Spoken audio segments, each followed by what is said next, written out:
series which we've called Unconditional Love, broadly based on your book, Unconditional Love, An Unlimited Way of Being, about how we can find a much greater potential within us than we had perhaps realized before. And you drew us to an awareness of the greater self we have within us.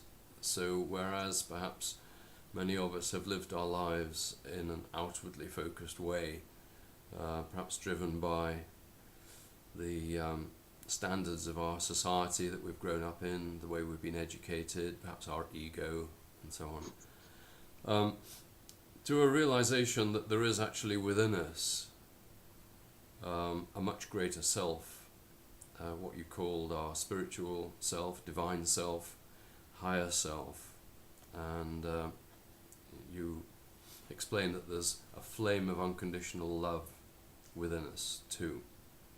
And as we went on, you explained how we can align ourselves with that higher self and begin to tap its potential, so that we begin to live our lives based much more upon it,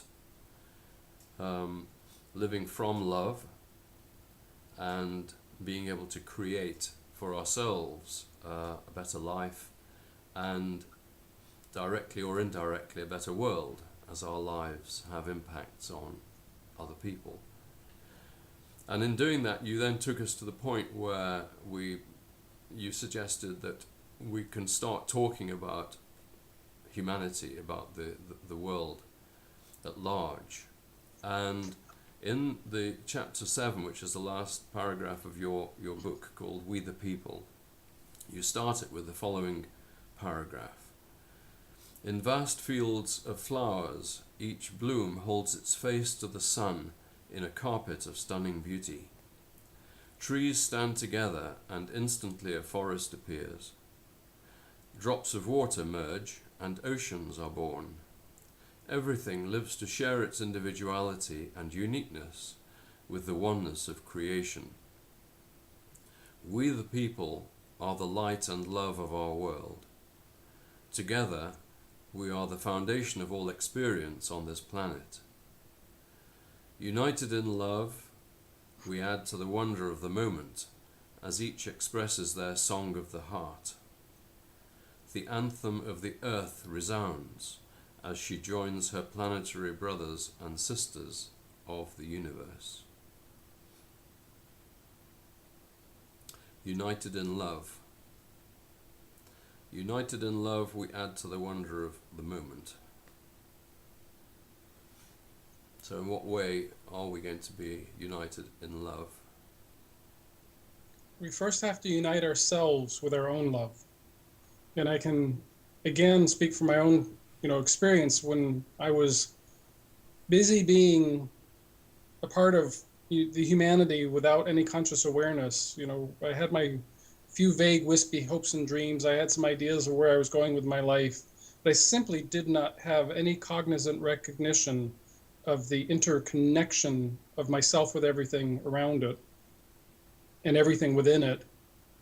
I also didn't recognize my personal potential, my true personal potential, because I was outwardly focused. I was aware of myself in relationship to the world around me, insofar as what I was doing to partake, conform, participate, advocate, justify, be validated in a world, without necessarily recognizing my own potential and recognizing the source of my own potential, and recognizing that I had an infinite amount of potential, that in fact the things that I had learned were good in their own right, yet were just wisps in a way in comparison to the fathomless amount of potential that I really have.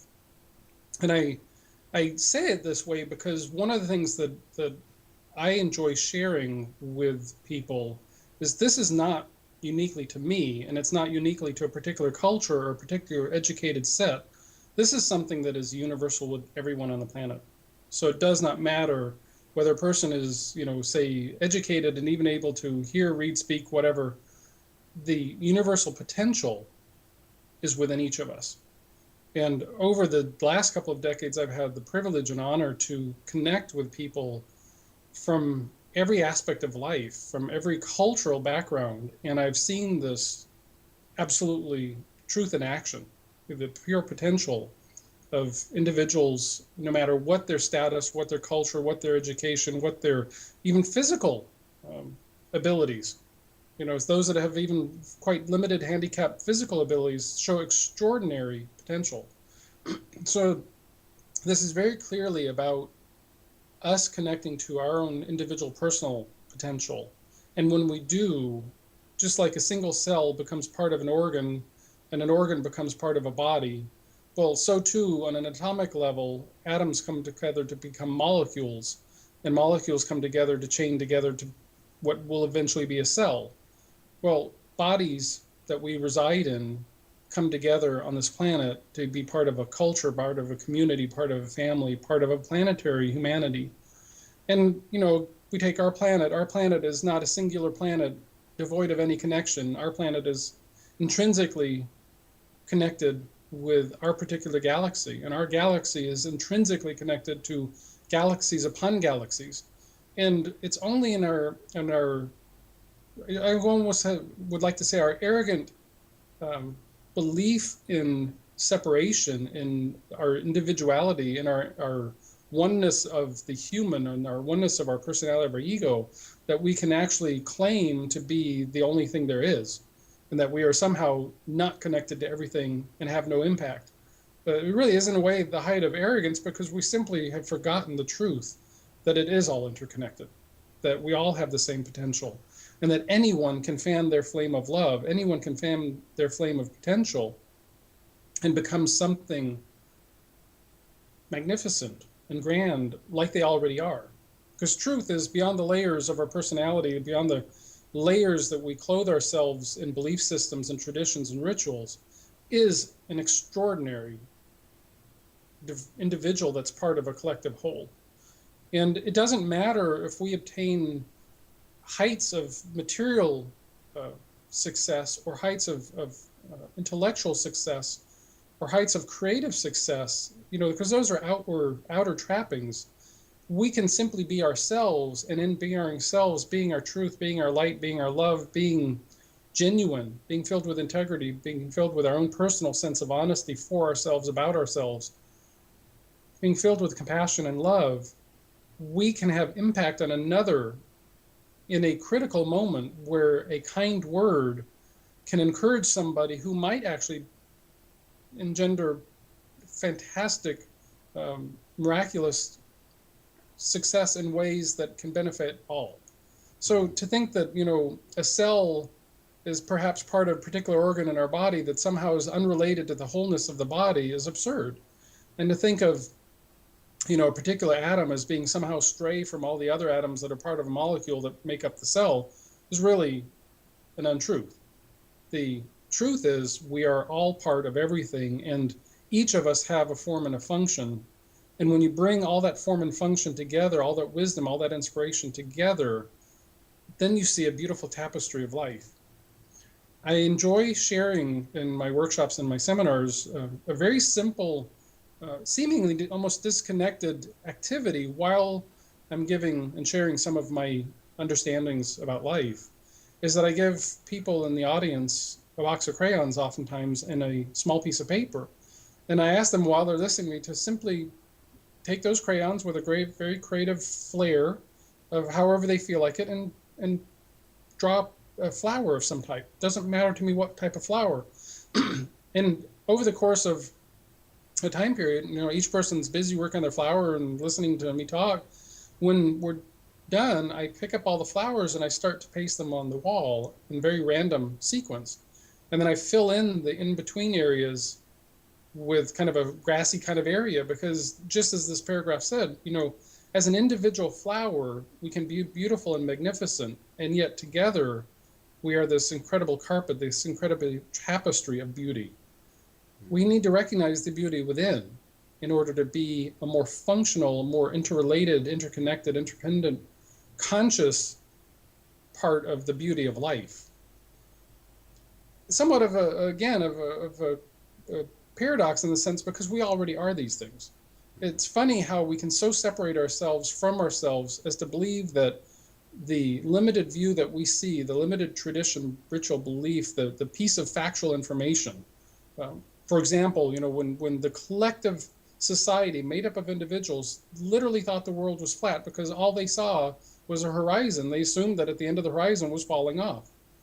It took an inspired idea for an individual to say, I choose to go explore this. I want to find out if it in fact is flat, and do I fall off the edge? Well, that's what each of us are capable of. We are all capable of inspiring ideas. And inspiring ideas, we individually may not come to the actual conclusion with that inspiring idea. And yet, the fact that we have it, we're like a piece of the puzzle in a grand puzzle. Our piece is absolutely vital and necessary. There is no one deserves and another doesn't, or one has and another doesn't, or a certain amount of experience or credentials or intellectual prowess or creative genius somehow makes it work. Absolutely not. It's all of it, and it all starts within. And we are just as capable of inspiring ideas unique to ourselves, and yet our inspiring ideas add to the collective. And in the collective, we start to see the reflection of each of our individualities, the diversity of potential. If we are having fear, doubt, worry, guilt, anger, separation-driven ideas, then we're necessarily going to notice more in our collective reality similar attributes. We're going to notice it in our communities, we're going to notice it in our families, we're going to notice it in our governments and in our actions, the way we are interacting with nature and the way we're interacting with our businesses. It's all going to be reflected. So where's the power going to be? We don't change those outer experiences. We don't change the collective. We change ourselves. And we don't change ourselves so much as we unfold ourselves. We open ourselves up to the potential that we already are. Because change notes that there's something wrong with what we were. And in fact, there's nothing wrong with who we are at a core level. We simply need to come from that core level. So this journey, this series, Loving Unconditionally, starting with that unconditional love, is how we begin the process. Recognizing unconditional love, self-acceptance, unlimited self-acceptance, these are all possible. In fact, not only are they possible, they are who we are. This is our destiny because it's who we are to begin with. Spiritual beings having human experience. Spiritual beings having human experience intrinsically says that we are love. Because as spiritual beings, we understand a wholeness, a magnificent, an extraordinary grandness. And then we tend to look at our humanness as a wonderful aspect of ourselves. When we feel tiny, when we feel separated, when we feel closed in by limited thoughts, limited beliefs, limited feelings, limited experiences, we feel very human. And if we don't have a relationship to our spiritual nature, our higher self, then necessarily we're going to seek that spiritual aspect. So what we're talking about is coming from a true fundamental shift in our perspective. And with this fundamental shift, recognizing our grandness, our greatness, our beauty, our magnificence, recognizing our love, no matter who we are, where we came from, where we're going, to recognize it right now, then we make even more extraordinary impact, because now we're bringing love and compassion and joy, serenity, harmony, peace, very expansive energies that add to greater joy, harmony, love, serenity, peace to the rest of the world. Mm-hmm. So we're adding a fresh new energy, a truer energy, a real energy, an energy of potential.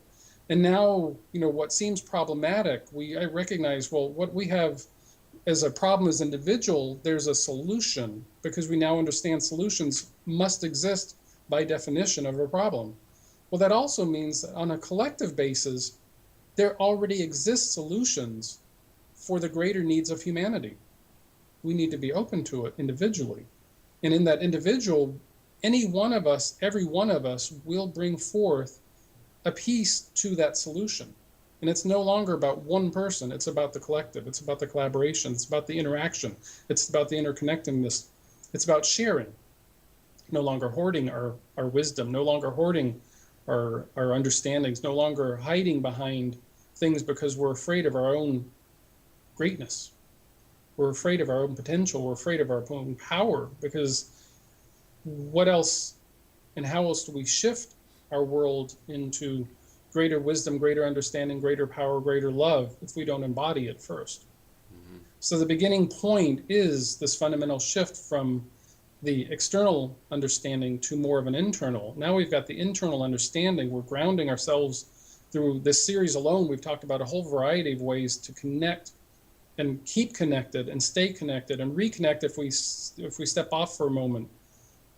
Various ways we can keep reminding ourselves of our greatness. And then as we do this, as we more firmly establish it in our life, we will go out and do the same encouraging with others. And that's how we help the world. That's how we harm or heal the world. We don't save the world because there's no saving. It's all in the fact that all the potential is already there. We simply want to encourage its development. We want to encourage the greater inspiration of others, because if we can have an inspired idea and we can inspire another to have their inspired idea, perhaps out of those two comes a third idea that never was considered, that is closer to somehow assisting us on a planetary level, working together, working in harmony, working in unity, working in oneness, that's how we do create a vast field of beauty in our individual flowering, our individual unfolding. Well, I thought you were at first talking about sort of doing this one person at a time, but as you went on, I could see the possibility of people in positions of influence, and even, I mean, even regular people can have quite an influence these days over the internet, where we have the possibility at least of having a global reach in whatever we do. So all of this does becomes a more conceivable concept that we can actually, even in our own individual lives, have a global reach. Well, we're having a relationship with ourselves now, and perhaps for the first time in our lives, we're actually having a relationship with ourselves. We're becoming good friends to ourselves. And when you think about it, we do travel this journey quite alone. We come into this world alone, we exit this world alone. And although we're surrounded by, perhaps constant great numbers of people there to support us, to love us, to assist us, to encourage us, to inspire us, it's still us having the experience individually.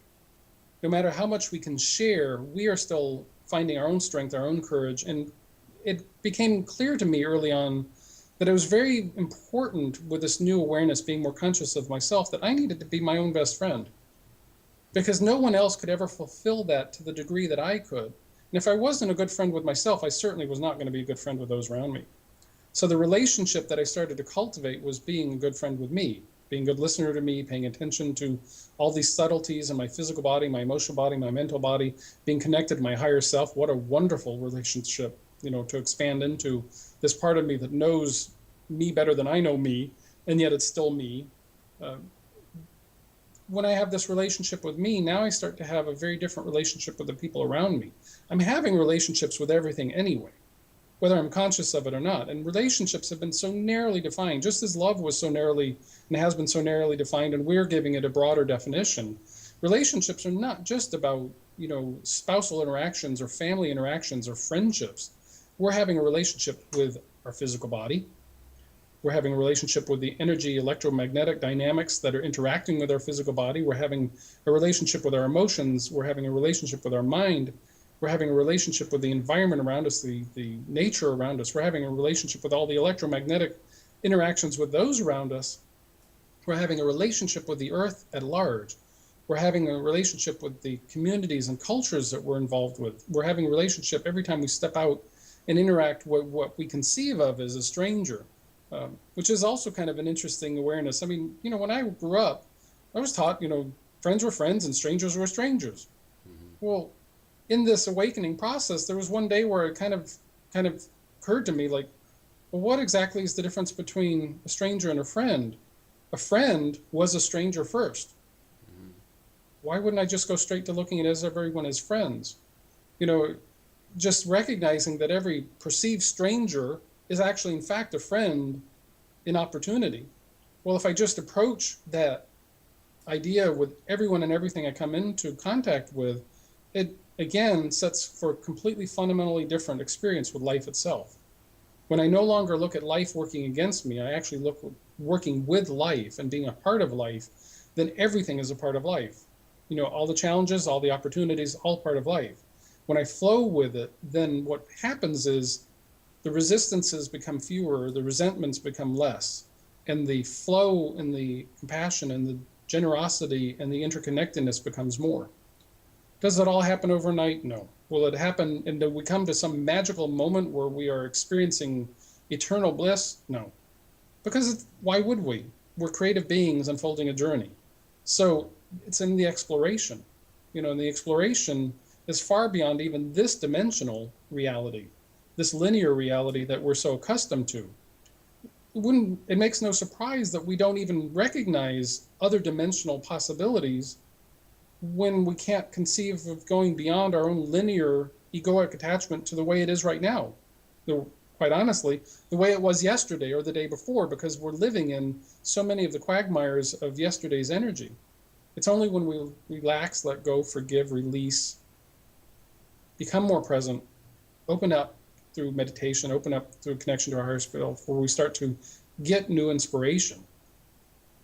As I often mention in all these series, I never conceived of writing books, never in countless lifetimes, let's say a million years. If somebody would have said you're going to write books, I would have just laughed. It had no relationship to it. And yet, shortly after letting go of the way I had been living life and opening up to possibilities, the idea of writing a book came into mind. And then I took action upon it to the point of getting it out, getting it published, and making it available for people.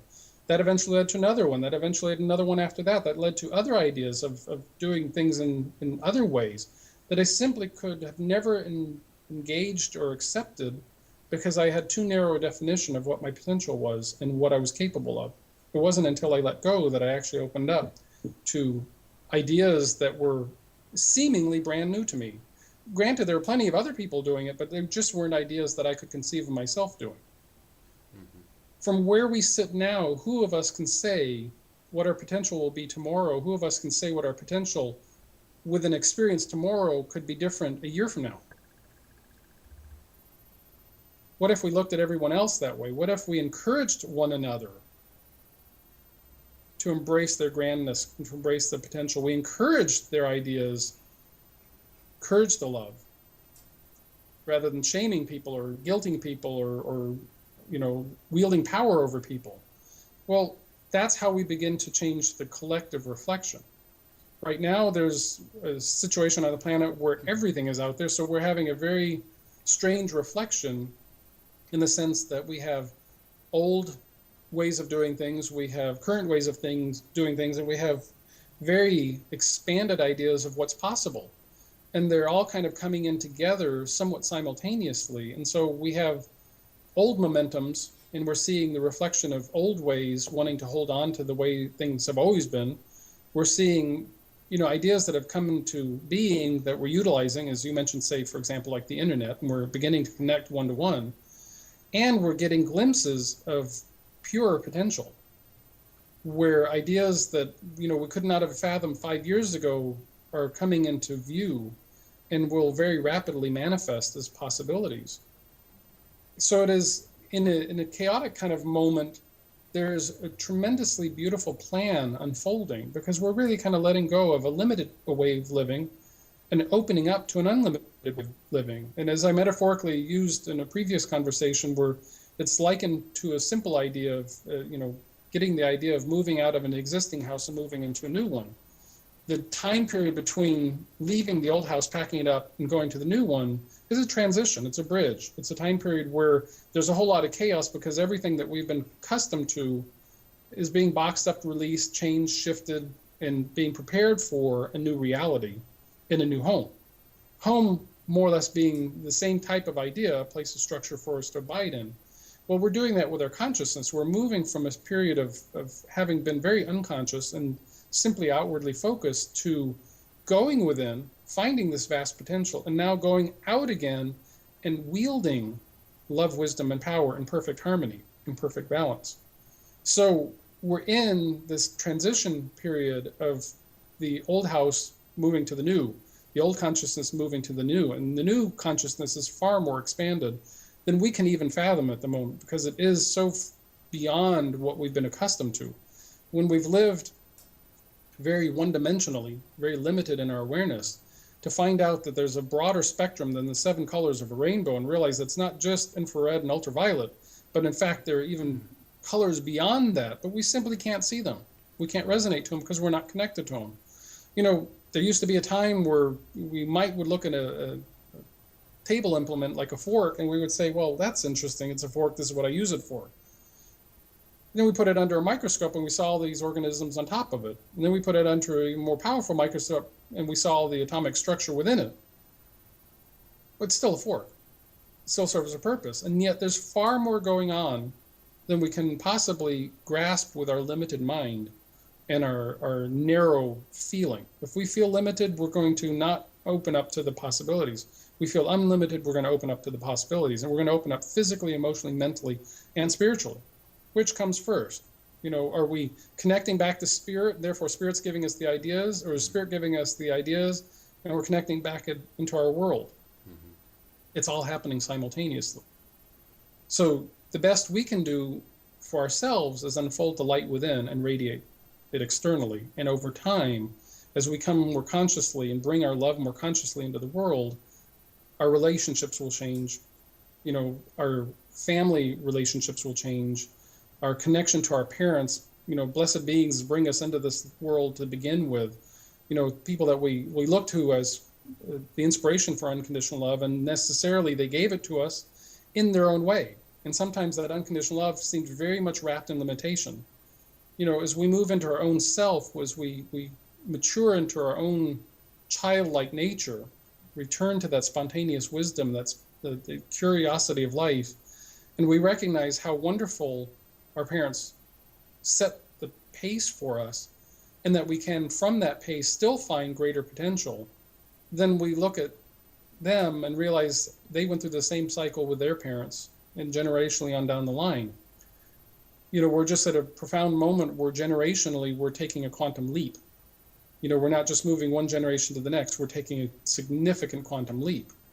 And we're actually going from, this is the way it was done, we got a little bit of progress going, and then we, you know, shared that to the next, and got a little bit more progress and shared to the next. Well, in this lifetime, all ages, our parents to our children, all of us are finding quantum leap in understanding, because we're just simply exposed to a global connection now that we weren't privy to 100 years ago, certainly not in the ways we are now. So we're beginning to see one another. We're beginning to see the faces of others in other cultures and other worlds, and we're beginning to say, hey, I recognize you. I see your smile. I see your sorrow. I see my sorrow. I see my smile. And now we're beginning to say, wait a minute. Whoa, let's look at this. Maybe we're all in this together. That's when we become we the people. We the people go beyond boundaries, go beyond cultures, to this natural interaction of all of us abiding upon this beautiful planet. And it's not just about our humanness, because we are having this relationship with our planet. And that body of energy is as vital to maintain in balance as it is for us to maintain balance in our own physical body in order to have the best experience possible.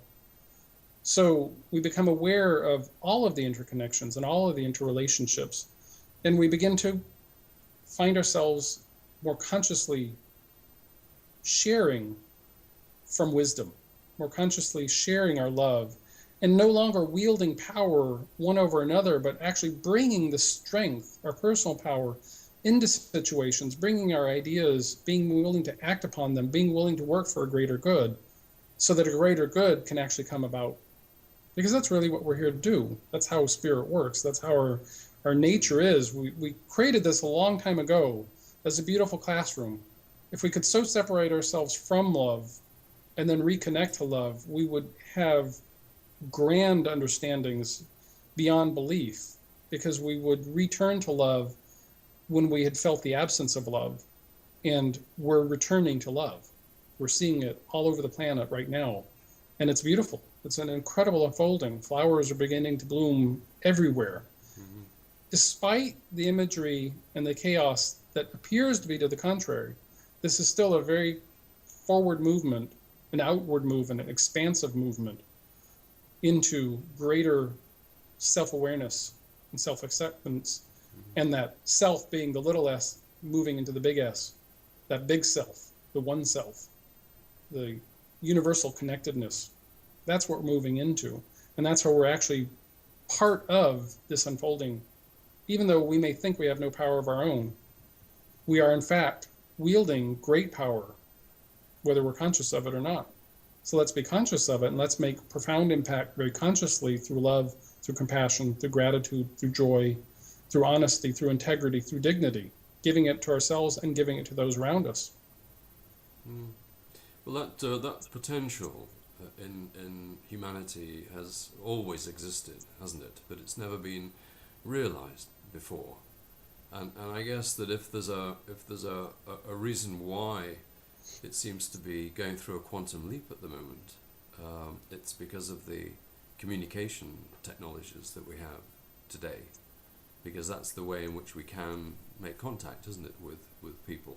Well, and we've never been on a planet with this many people that we are aware of. Mm-hmm. So one of the things we need to recognize is there's the physical, tangible connection through technology and through that type of communication. There's also constant communication with one another through grid lines, through ley lines, through magnetics, through suggestions, through ideas. I mean, it's all one big cosmic soup when we break it down to an atomic level. So, where's the breath that I'm breathing that's making a sound that sounds like a word in an English language? Where's that breath coming from? And when it comes out of me and expels as a word, it's qualified with the energy that I have within. If I'm harmonious and peaceful, my breath that comes out as a word will be harmonious and peaceful. If I'm angry, if I'm hateful, that same breath will take on that. Well, that breath goes out and it travels. And, there's a Chinese proverb that, the butterfly flaps its wings and, it creates a storm somewhere else. The breath of a Chinese farmer is felt by a European weeks later. There's also the recycling nature that a breath of someone 2,000 years ago is being cycled and recycled on the planet energetically. So there's communication. Again, this is where we want to look at not just the tangible communication that we're experiencing, which is profound, but the interdimensional communication that is going on simultaneously. In fact, perhaps even that expansion of our interdimensional communication, our intuition, our insights, our inspiration, is also what's causing the very nature of our technological and communication ability to ramp up. So, again, it's a yin-yang, is everything's moving and flowing together. It's just that we're in a space where it's all expanding. So you're feeling that this quantum leap is happening at this time in our evolution, and the communications aspects that I was talking about are really a facet of that. But you might also say that it's all they all contribute to each other. Because they all contribute, and there have been moments where we've obviously, in our written historical accounts, we have other beautiful energetic beings, other humans that have come into life, and they've brought about profound awarenesses that tuned into and tapped into harmony, into balance, into love. Some of them philosophical, some of scientific, some of it just by simple nature of being themselves have made profound differences. Well, what we're talking about is every single individual making a profound difference. Now, is it destructive, fear-based, non-love-based difference? Or is it adding to the greater collective? Is it a choice to be more love-based, more accepting, more expansive, inclusive? Now we have greater opportunity because we recognize our personal power. We're no longer a product of other people telling us how to live or determining what life should look like, their truth being our truth. We have a choice to accept our truth, find out what that truth is, and unfold that truth, and realize that truth itself is unfolding all the time. It is not static itself. It's very dynamic, because the more we find out about ourselves, the more there is to find out about ourselves, the more there is to find out about ourselves. So there's so much more than we fathom. It's when we tend to look at life in a very limited fashion that we live in a very limited world. When we feel present at the moment and we realize the vastness of potential, we also recognize we don't need to hold on to or hoard or limit ourselves or others to gain what we need, because we allow it to come through naturally. And then it becomes a greater joy to serve, which kind of begs this question. We talk about, our families and our communities, which are more social in nature. But let's face it, for most people, their activity in a career, in a business environment, is extraordinarily social. In fact, many people spend a third of their life or more in a business construct, which is a relationship with an idea, a relationship with a bunch of other people working towards that same idea. And in fact, there's tremendous opportunities to grow and expand, whether it's in our own reflection of ourselves, a reflection in family, or reflection in people that say we're engaging in with business. There is an inspiration, an idea that perhaps an entrepreneur brings through, and then there are all the assets and resources and the inspiration and creativity and necessary, whether it's physical labor or mental labor or even emotional labor, service type activity, all of it works together to make it happen. You cannot identify one over another. That's why I left the business world, because I recognized that hierarchical structures, top-down leadership, was a falsity. It's circular. We're all interconnected. We're connected to every person involved, and we're connected to every person externally, as we would say with, customers and stuff from the business world. Where do you draw the line? To me, all of it needs to be there. An entrepreneur without any of the resources and all the talent and the help doesn't fulfill the potential. And for people that are not inspired in those ways, they need the inspiration that an entrepreneur, for example, might give. Well, it also requires people wanting that same inspiration. And in its own microcosm of a business type, individual business activity, all businesses at large have that similar responsibility and opportunity. So do governments. Our governments are reflections of the collective of our people. And if we are very fear-based, if we are looking to our governments to supply or direct or give ourselves the so-called guidance, well, it's not a surprise if we're limited and we're expecting governments to guide us. The governments are made up of people. So it would be no surprise that those people that we put into power are going to be limited because they're externally focused. It's only when you start feeling sovereign, knowing our sovereign ability, that we have all the rights naturally. We don't need a government to bestow rights or take away rights. We have rights. We are the rights. When we come from a more authentic, natural, sovereign place of love, wisdom, and power in perfect balance, perfect harmony, as we do this individually, collectively, we will then bring people into office. We'll bring businesses into alignment with that same understanding. We're in that transition time period where we're seeing a little bit of all of it right now. We're seeing some very collaborative businesses, some wiser aspects of government showing forth. We also see some extraordinarily limited, separated activities, because right now everything's being reflected, and perhaps for the first time on our planet, we are finally at a place where everything's being reflected, because it's not so hypnotic, it's not so linear, it's no longer so limited. We are moving very rapidly into an unlimited way of being. So in this transition, we are moving from very limited business, very limited family relationships, very limited governments, into more of an unlimited way of being. Well, where is it coming from? It's coming from us. So one thing I share with people, and I've worked with all kinds of people over the years, and individuals that would seemingly, culturally have been the outcasts, or the ones that have been, fail to go along with the laws and find themselves imprisoned. And I find such tremendous potential in the full spectrum. In the wealthiest of the wealthy, there's so much more potential than just their wealth.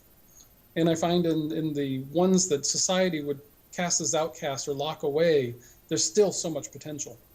And when rightly understood, when the sovereignty is understood, when the soul is understood, when the higher self is when people are reconnected to their own life skills, their own life connection, to their own love, we simply don't know just how amazing life can be, because we've lived so limited for so long.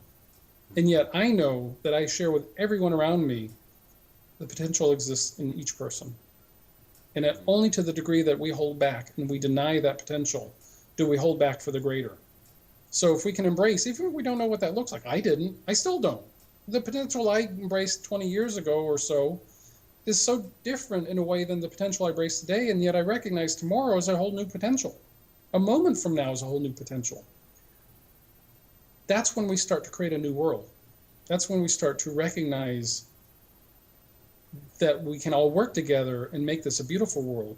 We no longer need to destroy it to have a little part of the world.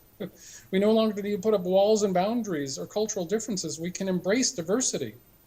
Rather than culturally separating ourselves from one to the next, why not embrace and open up and actually and encourage and enjoy the connections with one another and learn from and be quiet enough to listen to and embrace and hug and share and enjoy and have fun with one another. There is no reason for this other stuff when you actually step back far enough.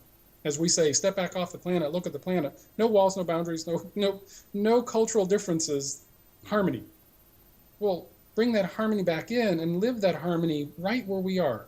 We don't really need to be concerned about what's going on 3,000 miles away or what a news article conveys back to us.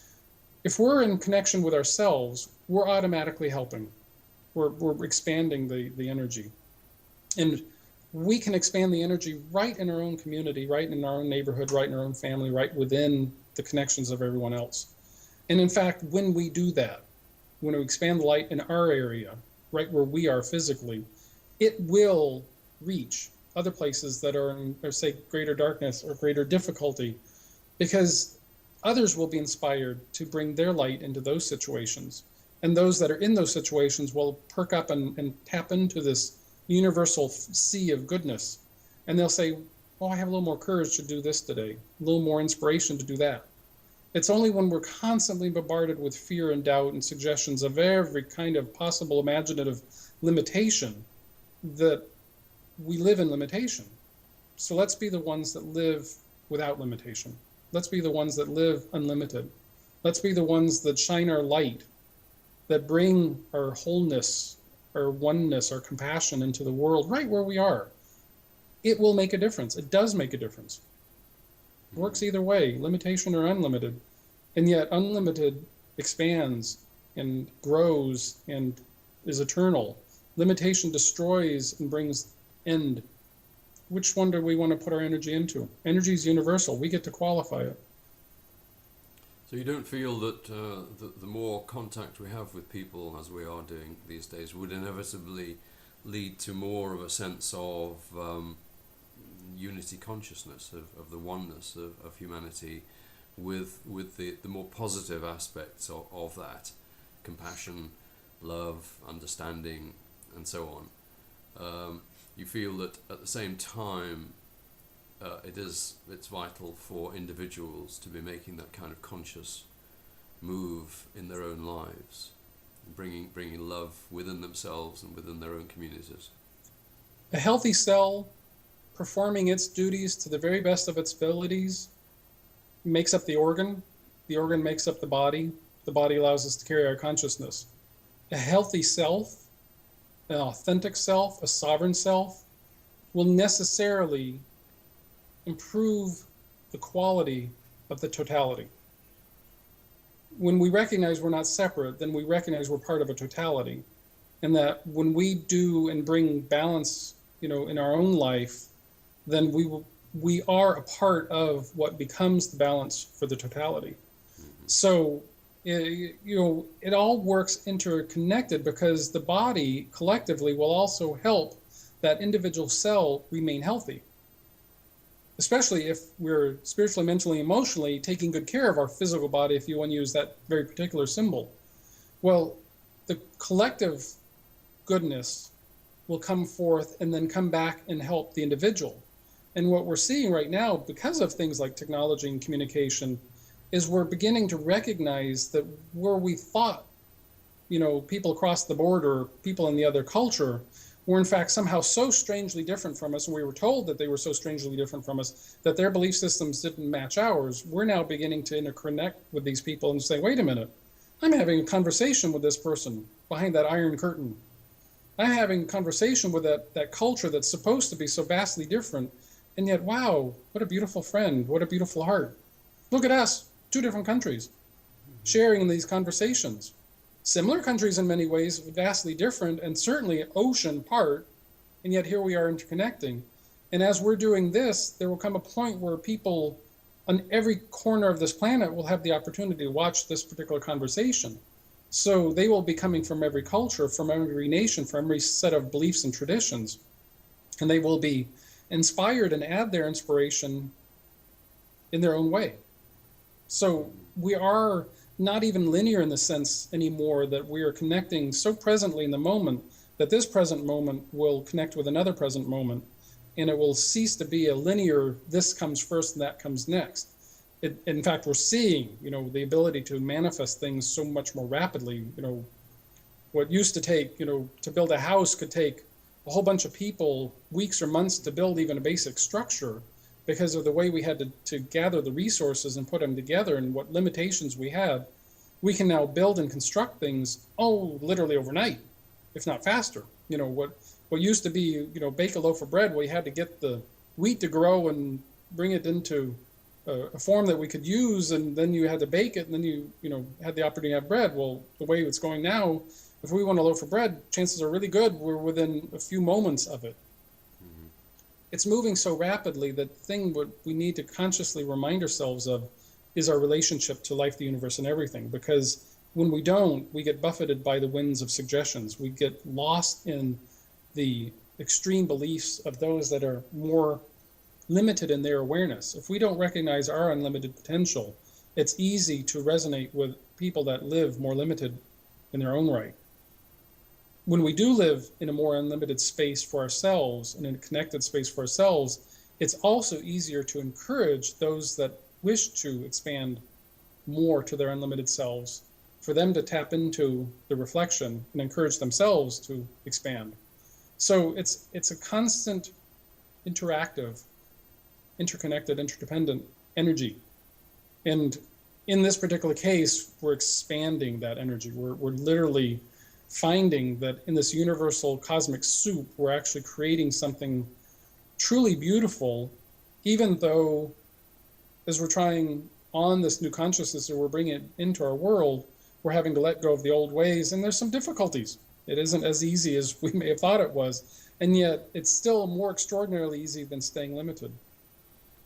So you're talking about the individual being a catalyst, really, within the body of society, or a spice within the soup, as you described it. Exactly. Or as I say in my book, to use a bit of the spiritual acronyms, which I don't tend to use because they come with a lot of other people's definitions, so I use them sparingly, but the idea of heaven on earth, something that people aspire to, something that people really think, well, peace on earth, heaven on earth, wouldn't that be grand? Doesn't, can't happen, has to somehow happen and transition into, well, in fact, if we tune into the unconditional love that's in our heart right now, that's heaven, as we would describe a heaven, because it's filled with peace and serenity and potential and an infinite and oneness and goodness and love and light and every good thing. Well, the more we live that, the more heaven becomes obvious to us right here in this physical plane. We don't need to transition. Heaven is all around us. Just simply go out in nature and see heaven in action. Mm-hmm.